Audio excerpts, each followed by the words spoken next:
Praise the lord. దేవునికి మహిమ కలుగును గాక. దేవుడు మనలను దీవించును గాక. ప్రియమైనటువంటి దేవుని బిడ్డలారా, కొంతసేపు దేవుని వాక్యాన్ని ధ్యానించాలి. ఈరోజు మనము ధ్యానం చేసుకున్నటువంటి అంశము జీవింపచేయు వాక్యము. బైబిల్ గ్రంథంలో యేసయ్యకు అనేక పేర్లు ఉన్నాయండి. ఈ పేర్లలో ఒక మంచి పేరు జీవాధిపతి. ఆయన జీవము కలిగినటువంటి దేవుడు, జీవింప చేయగలిగినటువంటి దేవుడు ఆయన ఉన్నాడు. ఒక మనిషి మనుగడను ఆయనే ముందుకు నడిపించేవాడే ఉన్నాడు. ఈ లోకంలో ఒక మనిషి బ్రతకాలంటే భౌతికంగా కావలసినటువంటి అనేకమైనటువంటి అవసరాలను ఆయన మనకు ప్రతిదినము అడుగకే ఏర్పాటు చేయించు అన్నాడు. భౌతికంగా ఒక మనిషి మనుగడకు ఏం కావాలి? గాలి, నీరు, ఆహారము. ప్రత్యేకముగా వీటిని ఏ మనిషి సృష్టించట్లేదు కదా. గాలిని ఆయనే సృష్టించువాడు,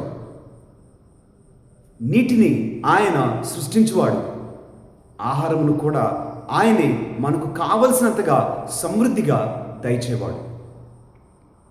తెలిసినట్లుగా ఆయన మాట వలన సమస్తము సృష్టింపబడినది, ఆయన మాట ప్రకారముగా సమస్తము రూపించబడినది. ఇది ఈ సృష్టింపబడినటువంటి ఈ సృష్టి ఒక మనిషి మనుగడకు భౌతికంగా ఎంతగానో ఉపయోగపడుతూ ఉన్నది. ఇది లేకపోతే మనిషి మనుగడ సాధ్యమేనా?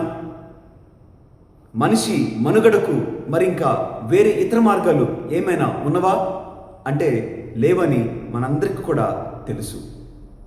ఈ సృష్టి మనము ఆధారపడి మన యొక్క మనుగడను ముందుకు తీసుకొని వెళుతూ ఉన్నామండి. మరి ఆధ్యాత్మికముగా మనిషి, అదేవిధముగా విశ్వాసి జీవించాలనంటే ఏ మార్గము? వాక్యమే మార్గము, ప్రార్థనే మార్గము. కనుక దేవుడు జీవము కలిగిన వాడు, జీవింప చేయిచు ఉన్నటువంటి వాడు. మనకు కావలసిన సమస్తమును సృష్టించి భౌతికముగా జీవించుటకు ఆధ్యాత్మికముగా వాక్యము ద్వారా మనలను ఆయన నిరంతరము జీవింప చేయిచు ఉన్నాడు. ఈ వాక్యము మనలను ఎలాగున బలపరుచున్నది, ఎలాగున నడిపించున్నది అని అంటే, వాక్యము దేవుని యొక్క మనస్సును, దేవుని యొక్క రహస్య ప్రణాళికలను, దేవుని యొక్క ఆలోచనలను మనకు విశదపరుచున్నది. ఆయన యొక్క శక్తిని, అద్భుత ఆశ్చర్యకార్యములను, మహిమను మనకు తెలియపరిచేటువంటి ఒక గొప్ప మార్గము వాక్యము. యోహాను సువార్త 1వ అధ్యాయం 1వ వచనం మనం చదువుకున్నట్లయితే, ఆదిలో వాక్కు ఉండెను, ఆ వాక్కు దేవుని యొద్ద ఉండెను, ఆ వాక్కే దేవుడై ఉండెను. అదేవిధంగా హెబ్రీయులకు రాసినటువంటి లేఖ 4వ అధ్యాయము మనము చదువుకున్నట్లయితే 12వ వచనం మనం చదువుకున్నట్లయితే, అక్కడ దేవుని యొక్క వాక్యము ఎలా ఉన్నదంటే, అది సజీవమైనది, రెండంచులు కలిగినటువంటి ఖడ్గము వలె ఉన్నది, పదునుగా ఉన్నది, అది ప్రాణము ఆత్మ సంయోగ స్థానము వరకు వెళ్ళగలిగినటువంటిది. ఒక మనిషి యొక్క అంతరంగమును సైతము పరిశోధించి పరిశీలన చేయగలిగినటువంటి లోతుకి దేవుని యొక్క వాక్యము వెళ్ళగలుగుతున్నది. ఒక చిన్న ఉదాహరణ మనం ఆలోచన చేస్తే, లాజరు మరణించి ఉన్నాడు. మరణించినటువంటి లాజరు సమాధి వద్ద యేసయ్య ఒక మాట పలికాడు, లాజరు వెలుపలికిరా. ఈ ఒక్క మాట వలన చనిపోయినటువంటి లాజరు సుమారుగా 4 దినములైంది అప్పటికే. అయినప్పటికీ పిలిచినటువంటి ఆ మాట వలన లాజరు ప్రాణంతో బయటకు వచ్చాడండి.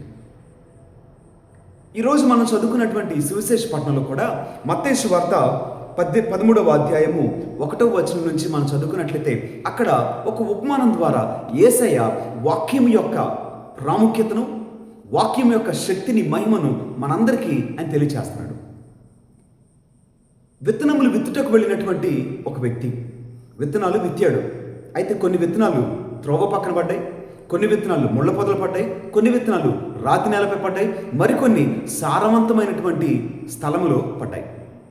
త్రోవ పక్క పడినటువంటి విత్తనాలు అది మొలకెత్తల, ఫలించల, ఆ విత్తనముల వలన ప్రయోజనం లేదు.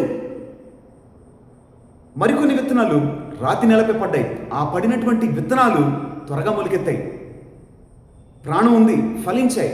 కానీ ఫలించేటువంటి సమయానికి అవి ఎండిపోయాయి. మరికొన్ని విత్తనాలు ముండ్ల పొదలు పడ్డాయి, అవి ఎదగటానికి ఆస్కారం ఉన్నప్పటికీ లోకంలో ఉన్నటువంటి అనేక రకములైనటువంటి వ్యవహారాలు, లోకంలో ఉన్నటువంటి శక్తులు, అధికారము వాటిని అణిచివేశాయి. కొన్ని విత్తనాలు మాత్రమే సారవంతమైనటువంటి నేలపైన పడ్డాయి. ఆ విత్తనాలు మాత్రమే ఫలించినట్లుగా ఈరోజు మనం వాక్యంలో వింటూ ఉన్నాం. చాలామంది ఈ లోకంలో, ప్రత్యేకముగా ఈనాటి కాలంలో యవ్వనస్తులకు వాక్యము వినాలి అనంటేనే ఆసక్తి లేదు. వారి మనసంతా కూడా ఇంకా వేరే వేరే ఆలోచనలు, వేరే వేరే విధానాలు, వేరే వేరే పోకడలతో నింపబడినటువంటి ఈ మనసులో వాక్యము ప్రవేశించగలిగినటువంటి అవకాశమే లేకుండా త్రోవ పక్కన విత్తనాలు పడిపోయాయి. మరికొంతమంది ఇదిగో వాక్యం విన్నటువంటి కొన్ని రోజుల పాటు సంతోషముగా, ఆనందముగా, బలము పొందుకున్నటువంటి వారిగా కనిపించినప్పటికీ మరికొన్ని దినములైన తర్వాత వారు ఎండిపోతున్నారు, పడిపోతున్నారు. కారణం ఏంటి? వారిలో స్థిరమైనటువంటి విశ్వాసము, బలము పొందుకోలేనటువంటి పరిస్థితిలో వారు ఆధ్యాత్మిక స్థితిలో పడిపోయిన వారిగా కనిపిస్తున్నారు.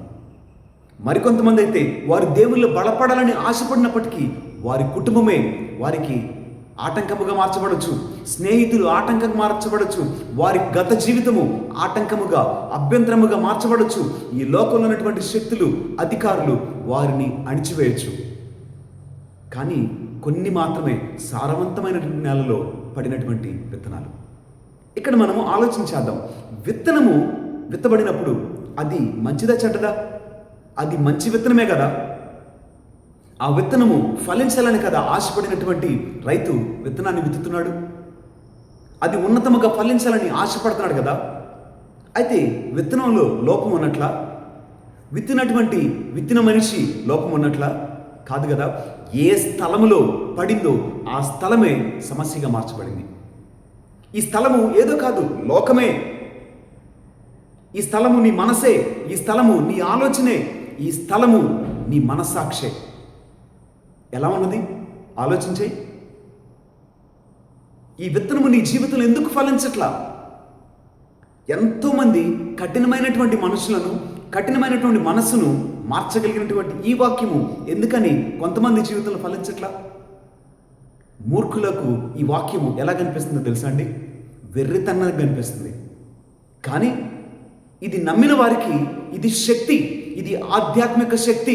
ఒక మనిషి జీవితమును దేవునికి అంగీకారముగా మార్చగలిగినటువంటి ఒక శక్తి ఇది. అయితే ఈ వాక్యము నీలో ఫలించాలనంటే నీవు వాక్యమునకు స్థలాన్ని ఇచ్చి తీరాలి. స్థలము ఇవ్వకుండా విత్తనము ఫలించదు కదా. స్థలము మొట్టమొదటి నువ్వు ఇచ్చి తీరాలి. స్థలం ఇచ్చిన తర్వాత ఈ విత్తనము ఏం జరుగుతుంది తెలుసా అండి? తప్పక మరణించింది. భూమిలో నాటబడినటువంటి విత్తనము మరణించాలి. వాక్యము నీ జీవితంలో విత్తబడినప్పుడు నీవు ఈ లోకపరముగా మరణించాలి. వాక్యము ఈ లోకపరమైనటువంటి విషయముల గురించి నీకు తెలివినిస్తుంది, జ్ఞానాన్ని ఇస్తుంది. ఈ లోకపు పోకడ ఇలా ఉన్నది, దానిని అనుసరించొద్దు, నీవు ఉండవలసిన విధానము ఇది అని దేవుని వాక్యం నీతో మాట్లాడుతున్నది. ఆ వాక్యము నీవు వినగలిగితే, ఆ వాక్యమును ప్రకారము నీవు మార్చుకోవడానికి సిద్ధపడితే, ఆ వాక్యము నీ జీవితం మొత్తాన్ని కూడా పరిపూర్ణముగా మార్చగలిగినటువంటి శక్తిగా వాక్యము ఉన్నది.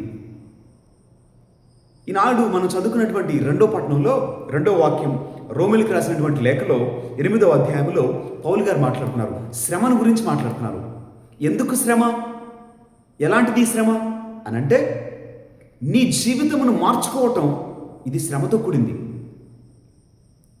ఒక మనిషి దేవుని ప్రకారంగా జీవించడము సాధారణమైనటువంటి విషయము కానే కాదు. ఇది కష్టము, ఇది శ్రమ, ఇది బాధ, ఎంతో ప్రయాసతో కూడినటువంటిది ఈ శ్రమ. ఈ భారం అంత తేలికందంటారా? ఈ వాక్యము నీ జీవితంలోనికి రావాలి, నీవు స్థలం ఇవ్వాలి, అది ఇక్కడ ఫలించాలి.